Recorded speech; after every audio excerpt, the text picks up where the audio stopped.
स्वागत है आपका एनबीएस पॉडकास्ट के नए एपिसोड में और जल्दी से शुरू करते हैं आज का किस्सा। शोहेब जो कि एक मेंटल हॉस्पिटल में काम करते थे। ये वो हॉस्पिटल है जहां पर इन्होंने अपनी नौकरी की शुरुआत की और काफ़ी अच्छा काम किया। अब काम करते करते तरक्कियां मिलती गई और अब बात यहाँ तक आ पहुंची थी कि उन्हें एक हॉस्पिटल की कमान दी जा रही थी, था वो भी मेंटल हॉस्पिटल। हालांकि जहाँ पर ये काम कर रहे थे ये उससे काफ़ी दूर था, लेकिन अब तरक्की मिल रही हो और जिम्मेदारी ज़्यादा बढ़ रही हो, तनख्वाह ज़्यादा बढ़ रही हो, अथॉरिटी भी ज़्यादा बढ़ रही हो, तो कम ही लोग ऐसी ऑफर को ठुकराते हैं, जिनमें से शोहेब भी एक थे। कहानी जो है वो है बांग्लादेश की, बांग्लादेश के एक मेंटल हॉस्पिटल की। अब इनकी जब वहां पर ड्यूटी ज्वाइन होती है कुछ समय बाद, ये एक ऐसा डिसीजन लेते हैं जिसको लेकर ये आज भी कंफ्यूज है कि क्या उन्हें ये डिसीजन लेना चाहिए था। अगर मैं वो डिसीजन अपना उस समय ना लेता तो क्या कुछ अलग हो सकता था? क्या उस दिन जो खौफनाक हुआ उसको टाला जा सकता था? ये हजारों सवाल इस तरीके के शोहेब के मन में घूमते रहते हैं। लेकिन ऐसा भी क्या हुआ था हॉस्पिटल में उस रात कि जिस रात उनके डिसीजन से इतना कुछ बदल गया। ना ही सिर्फ उस हॉस्पिटल की रूपरेखा बदली बल्कि इनके जिंदगी की रूपरेखा भी बदल गई। शोएब कहीं ना कहीं आज उस डिसीजन की वजह से अपने आप को माफ नहीं कर पाते। हालांकि किस्मत में क्या लिखा है, कैसे होगा, आगे क्या होने वाला है, ये तो परमात्मा ही जानता है।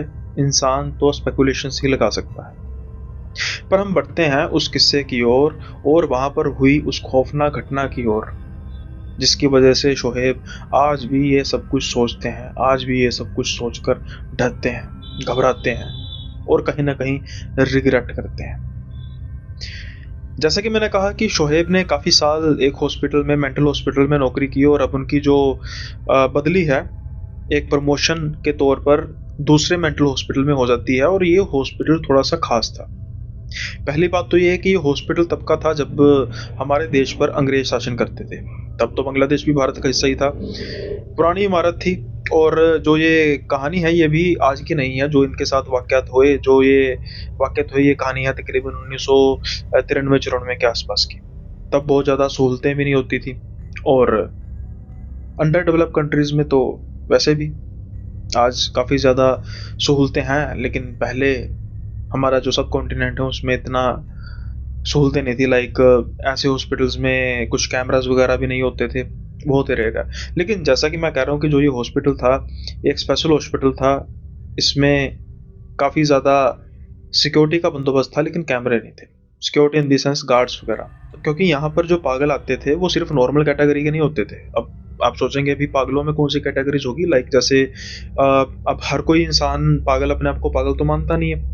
साइकोलॉजिकल इश्यूज होते हैं जिसकी वजह से ये डिसाइड किया जाता है कि इंसान का जो दिमागी संतुलन है वो ठीक नहीं है। एक तो वो कैटेगरी होगी। एक ऐसी कैटेगरी होती है कि जो किसी सदमे के साथ, सदमा होने की वजह से सदमा मिलता है और वो अपना आपा खो बैठते हैं, एक वो कैटेगरी होगी। और एक बड़ी खास कैटेगरी थी जो खास तौर पर इस हॉस्पिटल में भेजी जाती थी। ऐसे मुजरिम, ऐसे कातिल या ऐसे क्रिमिनल्स होते थे जो क्राइम करने के बाद खुद को ये साबित करने की कोशिश किया करते थे कि वो तो पागल है, उनका दिमागी संतुलन ठीक नहीं है, जिसकी वजह से उन्होंने ये क्राइम कर दिया, उनको तो पता भी नहीं है।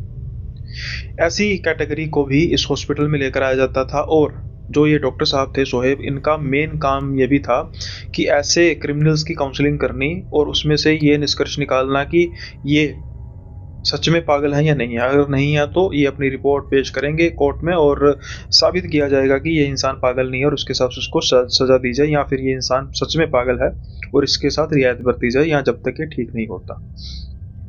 अब पहले तो ये नॉर्मल जो मेंटल में बड़े एक नॉर्मल मरीजों को देखते थे कुछ लेवल तक, इन्होंने फिर धीरे धीरे ऐसे मरीजों के साथ डील करना शुरू कर दिया जो किसी क्रिटिकल क्राइम तो नहीं किया होता था, लेकिन उनको क्रिटिकल काउंसलिंग की ज़रूरत होती थी।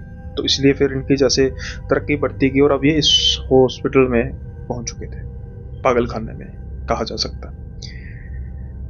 जब ये आते हैं तो इनको काफ़ी अच्छी वाइब लगती है। भाई आप सोचेंगे भी पागल खाने में कौन सी अच्छी वाइब होती है, लेकिन डॉक्टर्स का तो काम यही होता है। इन्होंने आने के साथ ही कुछ चेंजेस करने शुरू कर दिए, जिसकी वजह से जो हॉस्पिटल की कुछ वाइब बदलनी शुरू होगी। कुछ डिमांड्स होती थी जो वहाँ के पेशेंट्स होते थे, उनकी डिमांड्स को, जो वाजिब डिमांड्स होती थी, उनको पूरा करना शुरू कर दिया। अब इनकी ज़िंदगी काफ़ी अच्छी चल रही थी और जो अथॉरिटीज़ हैं वो भी इनके काम से काफ़ी ज़्यादा खुश थी, क्योंकि जो काउंसलिंग थी इनकी अब स्पेशलिटी बन चुकी थी। ये स्पेशलाइज हो चुके थे काउंसलिंग में, और जिस भी क्रिमिनल को भेजा जाता तो काफ़ी जल्दी ये पता लगा लेते थे कि वो सच में उसने क्राइम जो है अपने होशो-हवास में किया है या फिर वो सिर्फ ढोंग रच रहा है अपने आप को बचाने के लिए मानसिक संतुलन खोने का। अब 1 से 1 डेढ़ साल बीत जाता है इस बात को और काफ़ी अच्छा इनका चल रहा होता है। लेकिन सब कुछ तब चेंज होता है जब एक पेशेंट इनके पास आता है। ये भी उसी कैटेगरी में आता था कि उसने एक क्राइम किया था, और बाद में ये साबित करने की कोशिश की जाती है उस पेशेंट के द्वारा नहीं, बल्कि उसके वकीलों के द्वारा, कि इसका मानसिक संतुलन ठीक नहीं है। जो ये पेशेंट था आरिफ, जब इसको लेकर आया जाता है तो पहले दिन काउंसलिंग में इसको बिठाया जाता है डॉक्टर साहब के सामने, डॉक्टर शोहेब के सामने।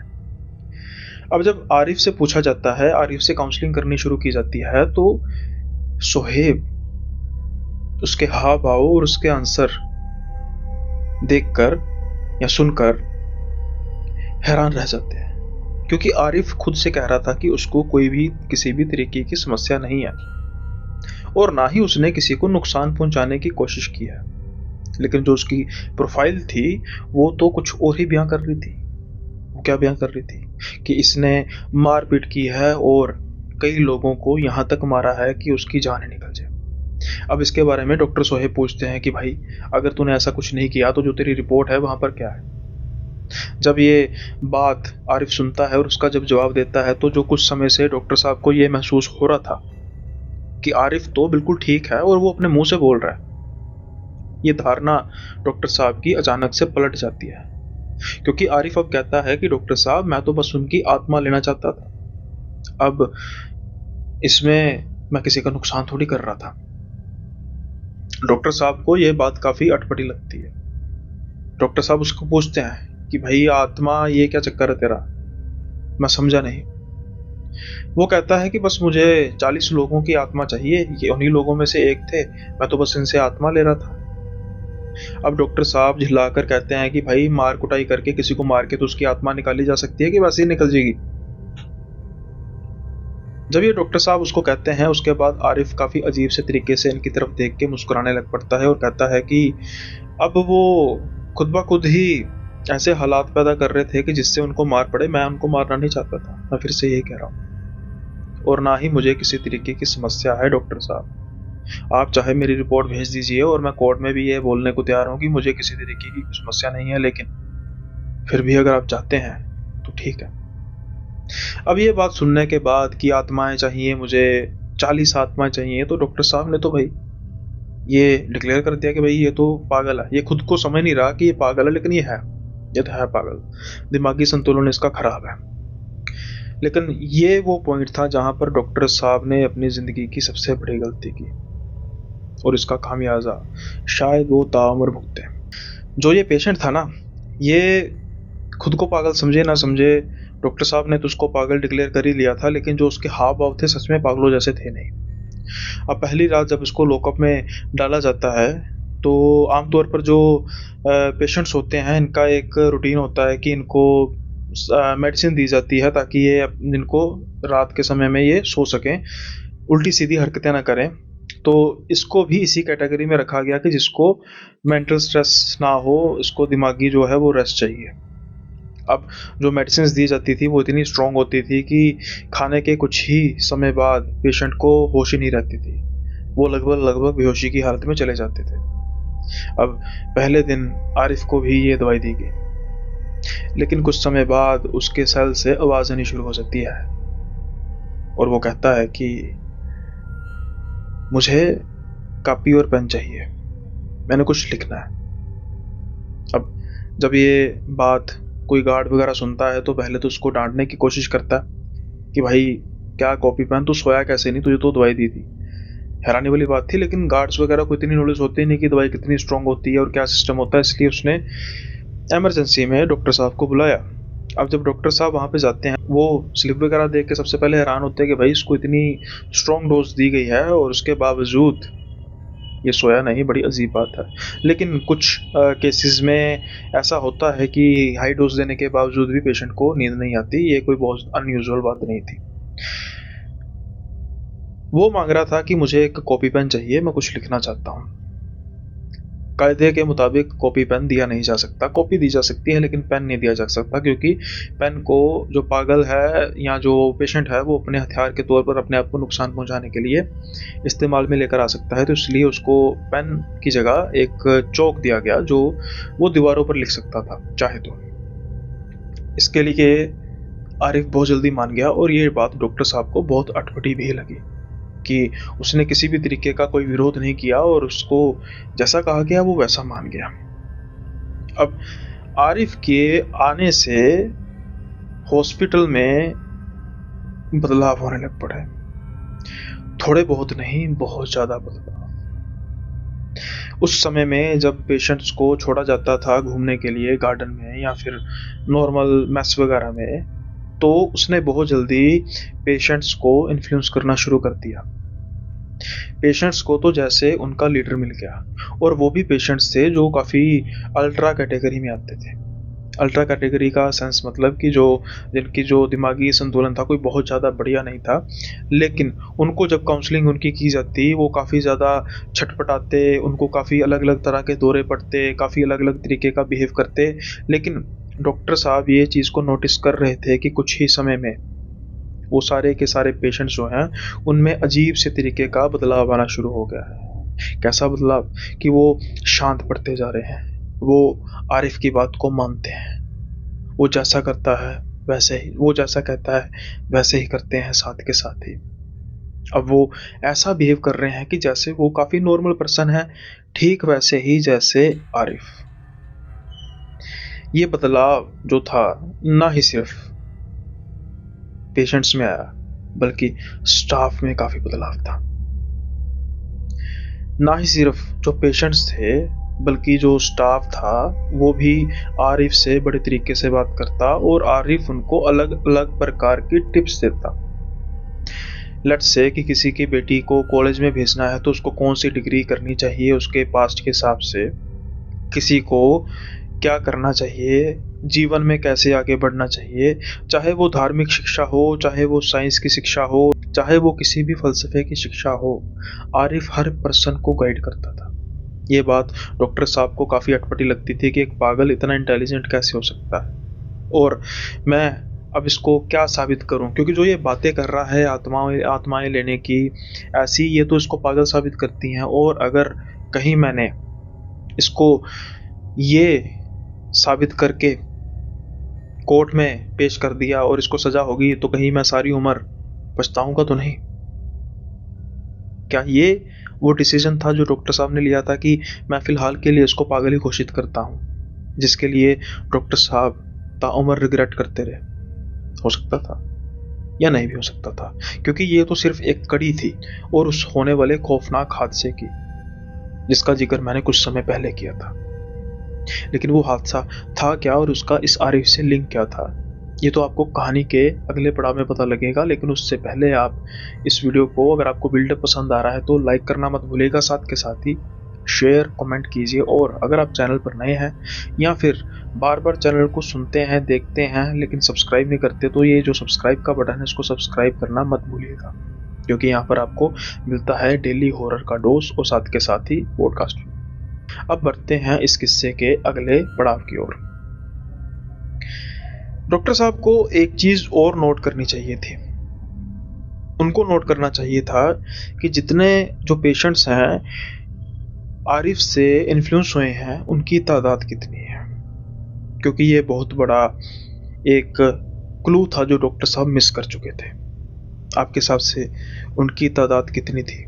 अगर आपने इस किस्से के पहले पड़ाव को गौर से सुना होगा तो आपको जरूर पता होगा कि उसकी उन पेशेंट्स की तादाद कितनी होनी चाहिए थी। बूझ लिया तो जरूर कमेंट बॉक्स में लिखिए कि कितनी तादाद होनी चाहिए थी। खैर, अब धीरे धीरे समय बढ़ता जा रहा है और हॉस्पिटल जो है डॉक्टर साहब के कंट्रोल में था पहले से ही, वो तो अब जैसे डॉक्टर साहब के हिसाब से वो तो ऑटोमेट हो चुका था। डॉक्टर साहब को कुछ करने की जैसे बहुत ज़्यादा ज़रूरत पड़ ही नहीं रही थी।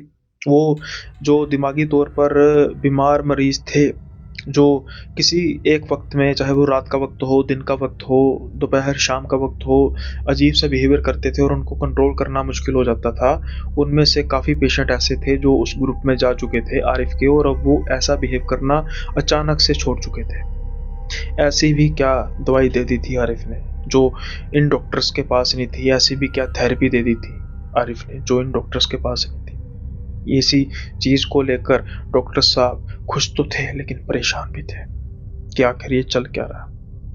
खैर, अब जैसे जैसे समय बढ़ता जा रहा था वैसे वैसे जो वो ग्रुप था वो और स्ट्रॉन्ग होता जा रहा था। उसके पेशेंट्स में एक बिल्कुल ऐसा बदलाव आ रहा था कि हो सकता है कि उनको डिस्चार्ज करना पड़े, क्योंकि अब तो डॉक्टर साहब को वो बिल्कुल नॉर्मल नजर आते थे।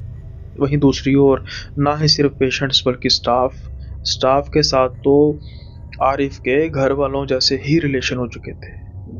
लेकिन डॉक्टर शोहेब के साथ कुछ ऐसा था क्या? आरिफ को लेकर उनके लिए कोई सॉफ्ट कॉर्नर था, या फिर ऐसी ही परसेप्शन उनके मन में थी जैसी स्टाफ के मन में थी? डॉक्टर साहब अपना फर्ज बखूबी जानते थे, क्योंकि वो ये जानते थे कि जो आरिफ है वो पेशेंट होने के साथ साथ एक काफी शातिर, काफी खतरनाक क्रिमिनल भी है। वो क्या चाल चल रहा है, क्या सोच रहा है, इसके बारे में डॉक्टर आरिफ जानते तो नहीं थे, लेकिन वो इस चीज को लेकर श्योर थे कि उसके मन में जो भी चल रहा है वो कुछ नेक नहीं है, वरना वो यहाँ पर नहीं होता।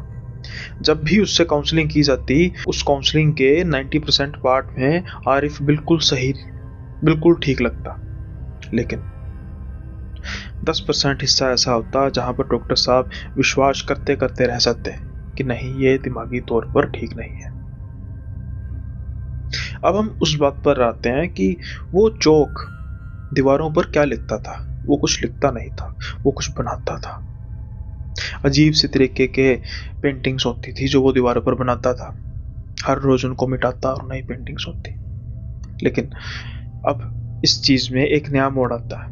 वो नया मोड़ क्या था कि धीरे धीरे वो बाकी सारे पेशेंट्स भी थे जो उसके ग्रुप का हिस्सा थे, उन्होंने भी चौक मांगना शुरू कर दिया और उन्होंने भी दीवारों पर हूबहू ऐसी ही तस्वीरें, ऐसी ही पेंटिंग्स बनानी शुरू कर दी जैसी आरिफ बनाता था। ऐसा कैसे पॉसिबल हो सकता है? क्योंकि जो आरिफ की पेंटिंग्स थी वो काफ़ी इंटेंस होती थी, इंटेंस ग्राफिक्स होते थे, जो एक जिसे कहते हैं कि हुनर वाला पेंटर ही बना सकता था, जो आरिफ में हो सकता था, इसमें कोई बड़ी बात नहीं। लेकिन ऐसा कैसे है कि बाकी सारे के सारे ग्रुप को रातों रात कोई हुनर आ गया हो और वो सटीक वैसे ही पेंटिंग्स बनाते थे जैसे आरिफ बनाता था। अगर वो आरिफ की पेंटिंग के बनाई पेंटिंग के अलावा भी कोई पेंटिंग बनाते थे तो वो इतनी सटीक होती थी कि कोई ये कह ही नहीं सकता था कि ये उस आदमी ने बनाई है जो दिमागी तौर पर संतुलन में, जिसका दिमाग संतुलित नहीं है। ऐसे लगता है कि एक बेहद शानदार पेंटर की एक क्रिएशन है। अब डॉक्टर साहब को कुछ खटकने लगा और फिर वो दिन आता है जिस दिन डॉक्टर साहब घबराए, खूब घबराए, क्योंकि जब एक रात सबको सेल में डाला जाता है, अगले दिन जब सबको बाहर आने के लिए कहा जाता है तो जो गार्ड है एक सेल में जाता है और देखकर वो चीखें मारनी शुरू कर देता है। ऐसा भी क्या हुआ था? क्योंकि उस सेल में जिस पेशेंट को होना चाहिए था वहां पर उसकी लाश पड़ी थी। अब इसमें भी क्या अनयूजुअल बात होगी? कोई मर भी तो सकता है, लेकिन एक सेल जहां पर एक बिस्तर पड़ा है, बिस्तर पर चादर है, यानी कपड़ा है, गद्दा है, उसके ऊपर एक लाश पड़ी है जली हुई, जिसमें से धुआं निकल रहा है और बिस्तर और चादर को आग ही नहीं लगी। क्या ऐसा हो सकता है? बेयरली इम्पॉसिबल। हालांकि मैं कह देता हूं कि ऐसी एक बीमारी होती है जिसमें से इनर इग्निशन होता है। आप उस बीमारी का नाम लिख सकते हैं, गूगल पे सर्च करके जरूर लिख दीजिए। कुछ केसेस ऐसे आए हैं काफ़ी पुराने समय में भी, आपके समय में भी, तो वो एक बीमारी भी होती है। लेकिन क्या उस चीज़ का इस बीमारी से कोई लिंक था? वैसे तो वो साइंटिफिकली पॉसिबल है, लेकिन 99.9% साइंटिफिकली तभी पॉसिबल होता है जब किसी पर्सन ने अल्कोहल पी लिया हो बहुत ज़्यादा, और कोई ऐसा उसके एंजाइम्स होते हैं जिससे वो इग्नेट हो जाता है अंदर से और जल जाता है। लेकिन चद्दर और गद्दे को तो आग लगी ही नहीं थी पेशेंट के जलने के बावजूद। ये तो सबकी समझ से बालातर था। अब जांच की टीम आई, फोरेंसिक जितना उस समय अवेलेबल था सब कुछ किया गया, लेकिन सबके होश उड़े के उड़े रह चुके थे कि ये पॉसिबल कैसे हो सकता। और सबसे ज़्यादा जो घबराए हुए थे वो थे डॉक्टर साहब, क्योंकि ठीक एक दिन पहले इस पेशेंट की काउंसलिंग की गई थी और ये उसी ग्रुप का हिस्सा था जिसकी बात मैं कर रहा था, आरिफ ग्रुप का हिस्सा, जिसको तो डॉक्टर साहब ये समझ रहे थे कि ये ग्रुप तो बिल्कुल बहुत जल्दी ठीक हो रहा है और इनमें से मुझे लगता है कि कईयों को तो डिस्चार्ज करना पड़ेगा, उनमें से ये पेशेंट भी था। लेकिन एक दिन पहले की गई काउंसलिंग में ये पेशेंट ठीक वैसे ही बिहेव कर रहा था जैसे आरिफ के आने से पहले कर रहा था। ये बार बार बड़बड़ाया जा रहा था कि मुझे यहाँ से निकालो नहीं तो मैं मारा जाऊंगा। बार बार एक ही बात, जिसका जवाब जब डॉक्टर साहब पूछते उसके पास इसका जवाब नहीं था कि कैसे मारा जाऊंगा, बस उसको जैसे अपने सामने मौत नजर आ रही थी। डॉक्टर साहब ने उसकी बात नहीं मानी। कि ये वो डिसीजन था जो डॉक्टर साहब ने लिया और जिसको लेकर वो रिग्रेट करते हैं। हो सकता है कि ये भी उस कड़ी का हिस्सा हो, लेकिन पॉसिबली ये वो डिसीजन नहीं था, क्योंकि इसके बाद फिर जो और होने वाला था वो तो इससे भी ज्यादा भयानक था। अभी कुछ ही दिन बीते थे कि सेम यही घटना होती है एक और पेशेंट के साथ। सुबह जब उसके सेल में देखा जाता है तो वो ठीक वैसे ही जली हुई हालत में पाया जाता है, और ठीक एक दिन पहले डॉक्टर साहब के साथ उसकी काउंसलिंग होती है और वो ठीक वही बातें कहता है जो उससे पहले वाला पेशेंट कह रहा था। और आज वो भी पेशेंट इस दुनिया में नहीं था। ये एक नॉर्मल बात हो सकती है, आना जाना लगा रहता है, लेकिन वो कैसे गया ये बात बेहद खतरनाक थी। जो कुछ समय से हॉस्पिटल का माहौल एक बिल्कुल नॉर्मल सा हो चला था, अब फिर से वहां पर एक दहशत फैल चुकी थी।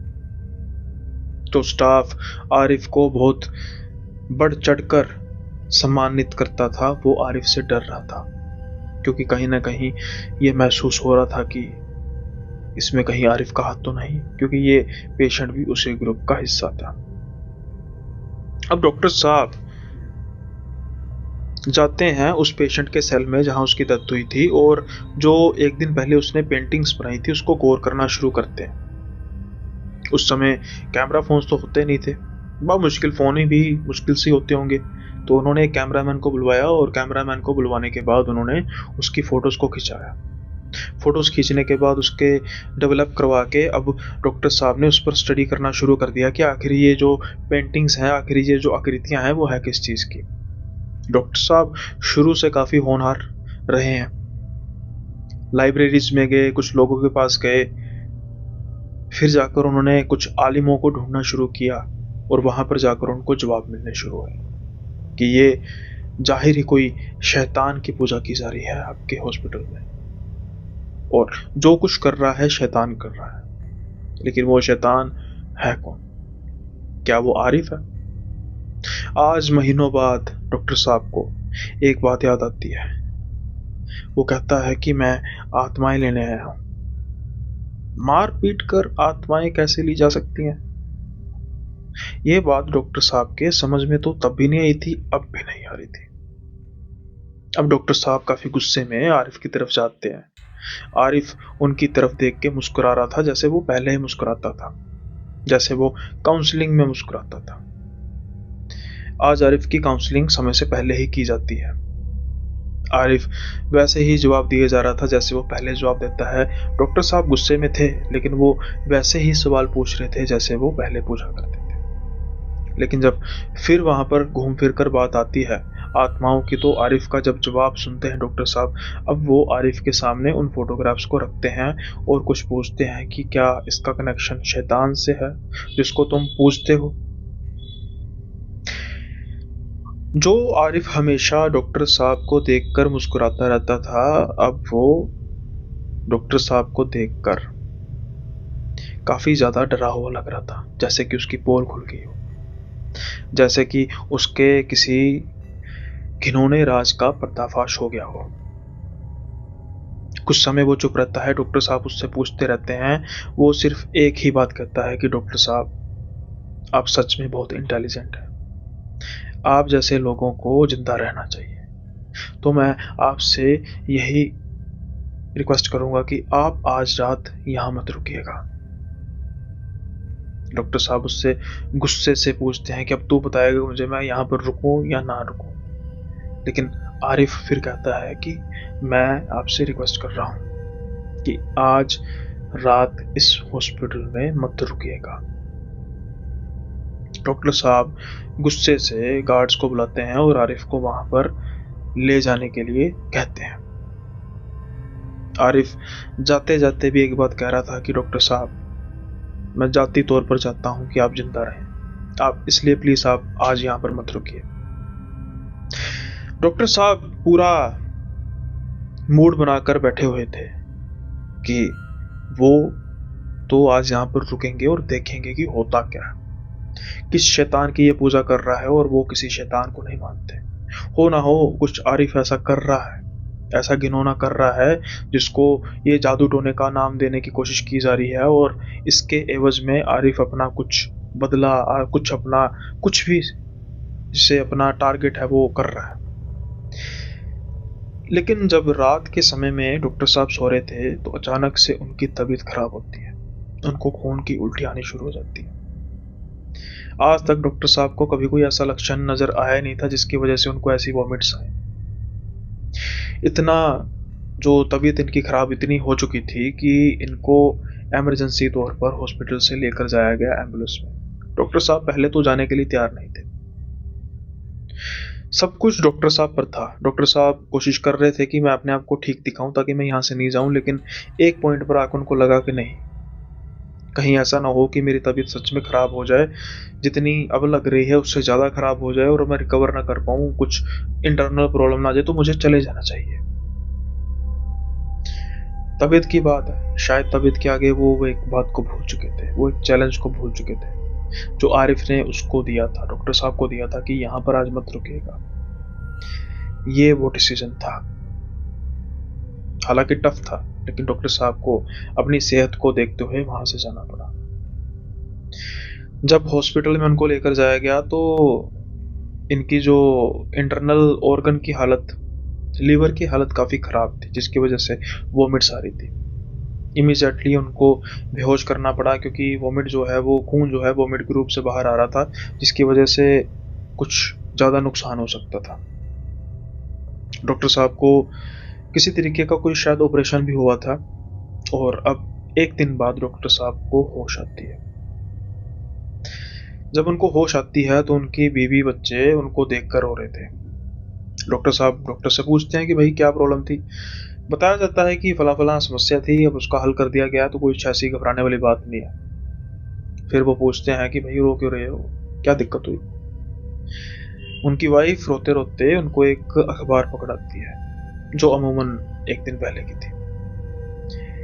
वहां पर बड़े बड़े अक्षरों में लिखा था उस हॉस्पिटल का नाम, और उसके आगे कि खूनी आग ने 38 लोगों को जिंदा जलाया।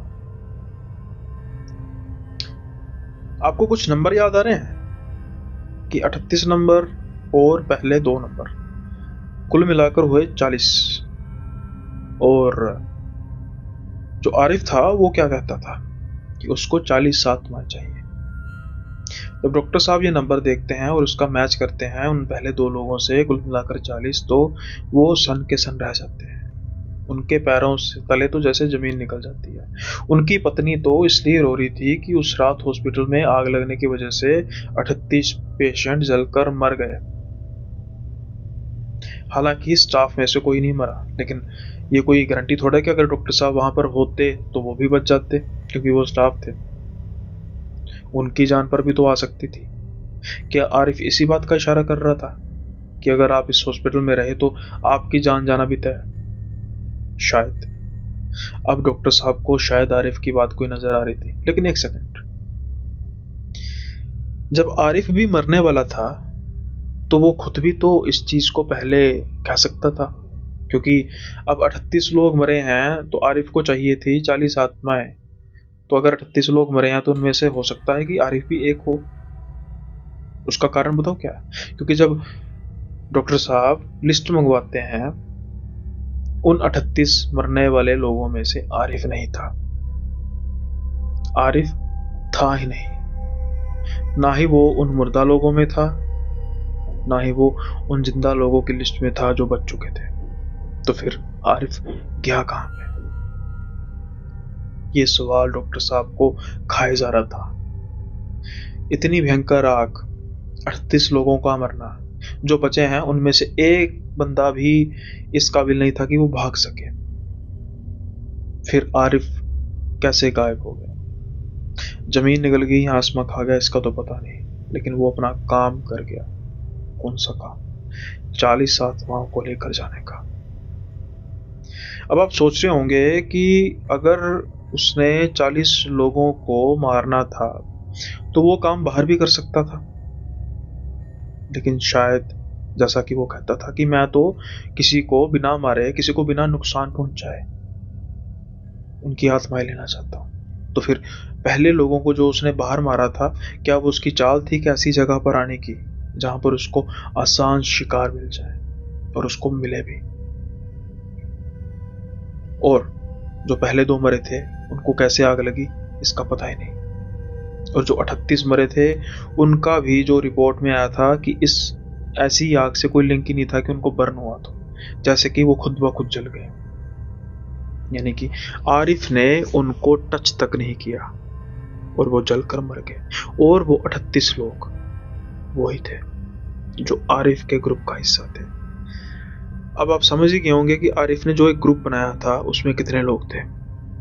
उसमें थे 40 लोग, और वही 40 के 40 लोग जलकर मरे जो आरिफ के ग्रुप का हिस्सा थे। आज इन बातों को कई साल बीत चुके हैं, लेकिन डॉक्टर साहब आज भी अपने उस डिसीजन पर रिग्रेट करते हैं। वो सोचते हैं कि चाहे मैं मर भी जाता, मुझे इस चीज से कोई गिला नहीं, लेकिन मुझे शायद सच का पता तो लगता। हाँ, इतना जरूर है कि वो आरिफ कोई इंसान तो था नहीं। निश्चित तौर पर ही वो या तो शैतान था या फिर शैतान का भेजा हुआ दूत, जो लोगों की आत्माओं का शिकार करता है। और उसको शिकार मिला भी ऐसी आत्माओं को जो नॉर्मल तो थी नहीं। जैसी आत्माएं शैतान को चाहिए होती हैं, ठीक वैसे ही आत्माओं के शिकार के लिए वह उस हॉस्पिटल में आया, पागल खाने में आया, और उसने शिकार किया। और उसके बाद उसका नामो निशान तक नहीं। डॉक्टर साहब ने पीछा तो छोड़ा नहीं। डॉक्टर साहब ने आरिफ की हिस्ट्री को पता करने की कोशिश की कि कहाँ उसका जन्म हुआ, उसके कोई रिश्तेदार, उसका कोई माँ बाप, लेकिन कोई भी ऐसी हिस्ट्री नहीं मिली। जो भी मिला सब जाली। फिर वो कौन था, क्या था, कहाँ से आया था, कहाँ चला गया? ये सवाल शायद डॉक्टर साहब के साथ ही चले जाएंगे, क्योंकि इन सभी सवालों के जवाब एक इंसान के पास थे और वो इंसान अब गायब हो चुका था। आई होप ये किस्सा जो है ये आपको पसंद आया होगा, और अगर आपको पसंद आया है तो इसको लाइक, शेयर, सब्सक्राइब करना मत भूलिएगा। अब अगला जो किस्सा है वो ऐसा है कि जैसे हमें कोई बुजुर्ग इंसान कहते हैं कि किसी की बात मान लेनी चाहिए, तो उसी दायरे में आता है। और जब उनकी बात ना मानी जाए तो फिर उसका अंजाम कई बार बुरा भी होता है, और कई बार एक वार्निंग भी होती है कि बहुत बुरा हो सकता है। यही जो अंजाम हुआ रेखा और उषा के साथ। रेखा और उषा आज वैसे दोनों बहने बहने हैं, और दोनों की उम्र जो है वो तकरीबन अब 40 के आसपास है, 40-42 के आसपास है। एक 2-3 साल का फर्क है। लेकिन बात ये तब की है जब ये अपने नाना जी के घर जाती थी छोटे होते, जब कभी कभार टाइम मिलता था वहां पर खूब खेला करती थी। और एक पीछे उनके घर के बागीचा होता था जहां पर अलग अलग तरह के पेड़ उगे थे, जामुन के पेड़, सेब के पेड़, और भी जो पेड़ होते हैं अनार का पेड़, इमली का पेड़, अमरूद का पेड़। अब जो बाकी पेड़ थे, सेब का पेड़, क्योंकि जो इलाका था वो थोड़ा थोड़ा पहाड़ी था तो सेब भी वहां पर उगता था, जामुन का पेड़, इन सब से फल निकलते थे काफी अच्छे। लेकिन नाना जी कभी भी एक पेड़ से फल तोड़ने नहीं देते थे, चाहे जितने मर्जी पक जाए। वो था अमरूद का पेड़। अमरूद का पेड़ वैसे छोटे पेड़ों की श्रेणी में आता है जो बहुत ऊंचा नहीं होता, ना ही उसका तना बहुत मोटा होता है, लेकिन वो पेड़ काफी अजीब से तरीके का था, क्योंकि वो पेड़ बहुत ऊंचा पेड़ था, साथ के साथ ही उसका जो तना था वो भी ऐसे मोटा था जैसे किसी जामुन के पेड़ का मोटा। ये बात काफी ज्यादा अजीब तो लगती थी, लेकिन ये बच्चियां थी तो इनको बहुत ज्यादा कुछ पता था नहीं इसके बारे में। हाँ, इनके एक तो मन में चीज आती रहती थी कि हमें नाना जी अमरूद खाने क्यों नहीं देते। उसका कारण उन्हें नहीं पता था और ना ही वो कुछ बताते थे इसके बारे में, बस मना किया गया था। अब यहाँ पर जो गलती है हम बड़े बुजुर्गों की भी कह सकते हैं, क्योंकि जिंदा रहते रहते तो वो किसी चीज को कंट्रोल कर सकते हैं, लेकिन वो ये भूल जाते हैं कि दुनिया से एक दिन जाना भी पड़ता है। और जब जाना होता है तो जो वो राज अपने साथ लेकर चले हैं उसको बताना भी तो चाहिए। जाने वाले इंसान का कुछ पता थोड़ा लगता है कि वो कब चला जाएगा, इसलिए समय रहते राजों से पर्दा उठा देना चाहिए।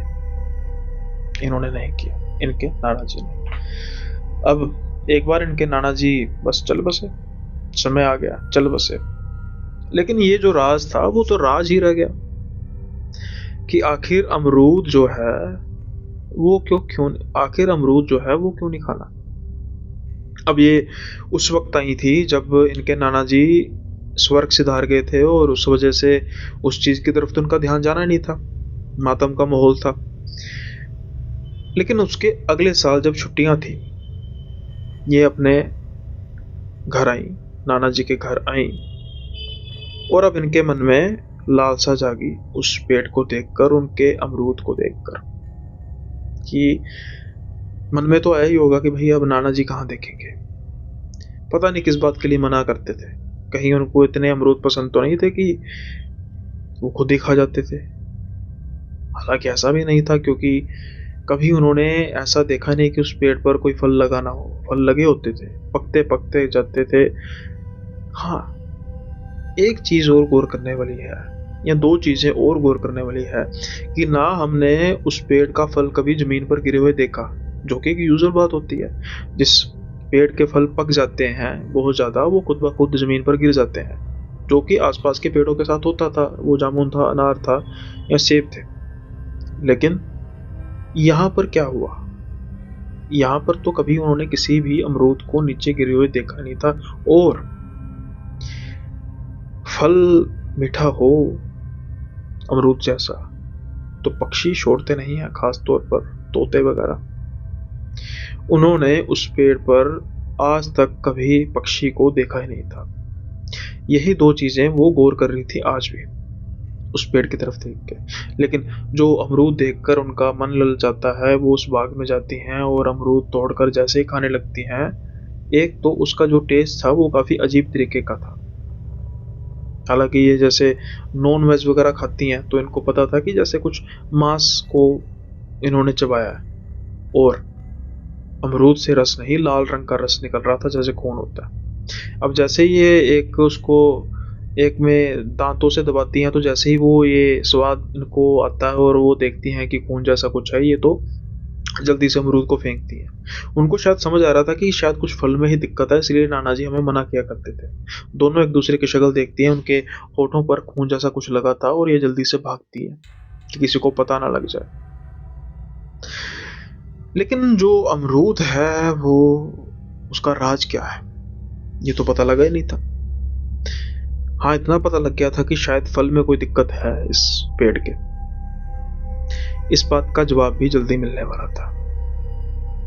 अब एक आधा दिन बीतता है, रात को ये छत पर सो रही थी। कुछ समय बाद इनकी जाग खुलती है, बातें करना शुरू करती हैं। नींद आने रही थी और बातें करते करते ये उस तरफ जाती हैं, छत के उस हिस्से की तरफ जाती हैं जहां से वो बगीचा नजर आता था।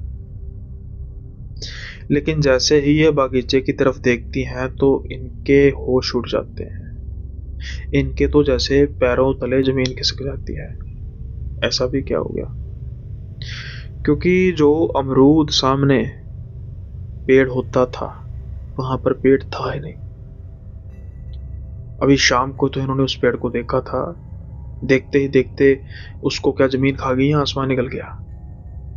ये तो जैसे सन होकर देखती जा रही थी कि पेड़ क्या कहाँ पे, आंखें मल रही थी बार बार कि हमें देखने में कोई समस्या तो नहीं कहीं हो रही। लेकिन उनकी आंखें बिल्कुल ठीक थी, दिमाग बिल्कुल जगा हुआ था। लेकिन अभी उनको और सदमे से गुजरना था, क्योंकि कुछ ही समय बाद उस बगीचे से हलचल होनी शुरू होती है। कभी एक जगह से आवाज आ रही है, कहीं कभी दूसरी जगह से आवाज आ रही है। इनको लगा होगा कोई जानवर होगा, कुत्ता होगा, बंदर होगा, कोई और जानवर होगा जो इधर उधर घूमे जा रहा है। एक से ज्यादा भी हो सकते हैं, लेकिन अगर वो जानवर होता तो ठीक होता।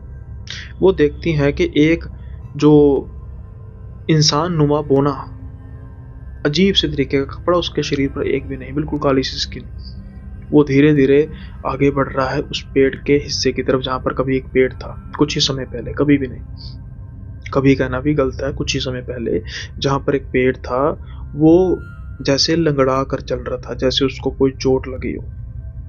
और वो कुछ ही समय बाद उस पेड़ के पास आकर खड़ा हो जाता है। अब जब ये नज़ारा दोनों देखती हैं तो ये चीख भी नहीं मार सकती थी, क्योंकि कुछ समय पहले जो उन्होंने कांड किया था। फिर उनको ये भी बताना पड़ता है। ये जल्दी से अपने बिस्तर की तरफ जाती है, एक दूसरे की तरफ ध्यान करती हैं और सोने की कोशिश करती हैं कि हमें तो इस बात का कोई पता ही नहीं। अब जब ये सुबह उठती हैं तो सबसे पहले ये उस दोबारा हिस्से की तरफ जाती हैं छत के, जहाँ से वो बगीचा नजर आता था। और जब वहां पर वो देखती हैं तो वो पेड़ वैसे ही लगा था। अब वो पेड़ था, छलावा था, क्या था ये तो पता नहीं। लेकिन उस वक्त से लेकर आज तक ये कभी उस बगीचे की तरफ नहीं गई। हाँ, कुछ समय पहले इन्हें पता लगा था कि वो पेड़ गायब हो गया रातों रात, और उसके बाद वो कभी नजर नहीं आया। जिस दिन वो बोना सा लंगड़ा कर चल रहा था उस दिन तो इन्होंने फल खाया था उस पेड़ का, कहीं उसको घायल तो नहीं कर दिया। नाना जी के पास कौन सा राज था जिसको वो दबाए बैठे थे? क्या उन्होंने भी कुछ इस तरीके का एक्सपीरियंस किया था? अगर किया था तो क्या उनको बता देना चाहिए था, या फिर उनको पागल समझा जाता? क्योंकि एक पेड़ एक शैतान का रूप कैसे ले सकता है, या फिर एक शैतान एक पेड़ का रूप कैसे ले सकता है? कई लोगों को ये बात समझ आएगी, कईयों को नहीं आएगी। जिनको समझ आएगी वो समझाइए, जिनको नहीं आएगी तो वो इसको एक एंटरटेनमेंट के तौर पे लीजिए। लेकिन किस्सा था बड़ा दिलचस्प। अगली बार अगर आप जब किसी अमरूद को खाएं वहां से खून निकले तो समझ आइएगा कि आपने किसी शैतान को जख्मी कर दिया है।